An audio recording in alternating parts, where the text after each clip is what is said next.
All those in favor will signify by saying aye.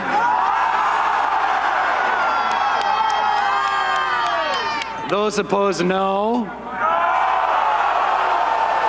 In the opinion of the chairs, the ayes have it and the motion is agreed to. The decision caused an immediate uproar, but RNC Chair Reince Priebus was in no mood to take a roll call. Without objection, the motion to reconsider is laid upon the table. Delegates were upset over a number of rule changes. One of them would allow the presumptive nominees to replace elected delegates of their choosing. They're wanting the chair to recognize them to make a point of order. It's a parliamentary procedure to get recognition from the floor to speak. Basically, the delegates believe that something isn't following the proper rules, and they want to put their suggestion before the floor that something isn't going right, and the chairman is refusing to recognize them, so they're getting upset. We have to proceed with the order of business.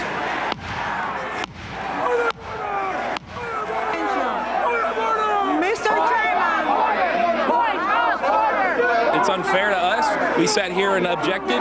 He said, are there any objections? We objected. And it's like, why even ask the question at that point? Maine got screwed of half their delegates, more than half actually. That's why their governor's not here today, because he said he wouldn't come down unless their delegates got seated. Half of them got taken away, and they were replaced by people that the Republican Party, the RNC picked.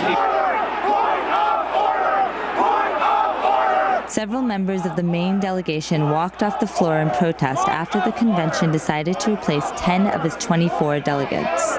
Others on the floor were equally outraged. Kevin Erickson is a delegate from Minnesota. What this means is that the states will no longer retain the right under the new rules to elect their delegates and have them stand. A presumptive nominee will be able to unseat an entire state's delegates if they don't like who's on the slate. Giving a presidential candidate veto power over a state's delegation means that future conventions will not have a dissenting voice.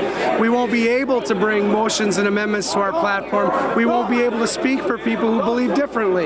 You're taking a broad tent and a grassroots party and you're turning it into a dictatorship that'll be run by a few people with a lot of money. And average, ordinary people like myself will be out of luck and out of a voice.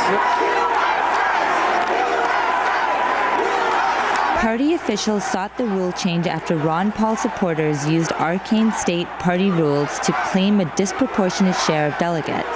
Without objection, the previous question is ordered. The question is on the adoption of the resolution. All those in favor signify by saying aye. All those opposed, no. We need another chair. The ayes have it. The resolution is adopted. What this has done is that for 2016, for 2020, future presidential races will be decided by 3 or 4 big states where tons of money can be spent on television campaigns, and a grassroots campaign will have virtually no hope of finding any traction in the RNC. Do you think Citizens United, the ruling that allowed for unlimited corporation union donations, had anything to do with this in terms of the money that Romney was able to raise?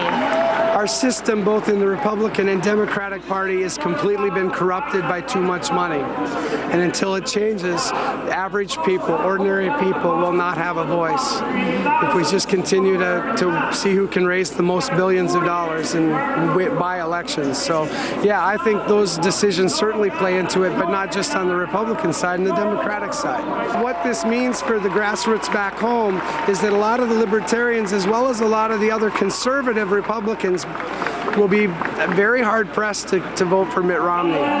We've been trying to encourage them to be patient, to wait to see what happens, but they've given us nothing to go back and say that they're committed to fairness or to an open hearing. It is my honor to nominate Mitt Romney for the office of President of the United States of America.